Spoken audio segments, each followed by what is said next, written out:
எங்க பொதுச் செயலாளர் அதுக்கு விளக்கமாக சொல்லிட்டார். இப்ப நீங்க நான் சொல்ற கேளுங்க, நான் எப்படி எங்க பொதுச் செயலாளர் காட்டிலுமா மாவட்ட செயலாளர் பெருசு, அமைப்பு பெருசு சொல்ற கேளுங்க.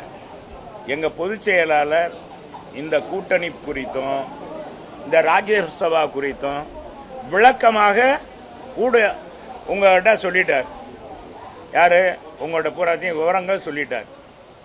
எப்படி அமையும், எப்படி நாங்கள் கூட்டணி அமைக்க போறோம் என்பதை 6 மாதம் பொறுத்து கொள்ளுங்கன்னு சொல்லியிருக்காரு. 6 மாதம் பொறுத்துக்கங்க, பொறுத்த பிறகு கேளுங்க. ராஜ்யசபா இதெல்லாம் சீட்டெல்லாம் எங்க பொதுச் செயலாளர் ஏற்கனவே பேசியிருப்பார்.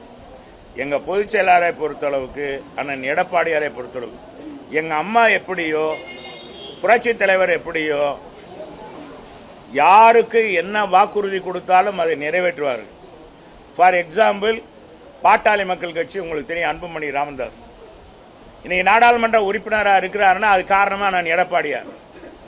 ஆனா ஜெயிச்ச மறு நிமிஷம் அந்த கட்சி ஜெயிக்கிறதுக்கு காரணமாக இருந்த எங்க பொதுச் செயலாளர் எல்லாம் மறந்துட்டு உடனே ஆளுங்கட்சி தாவிட்டாங்க.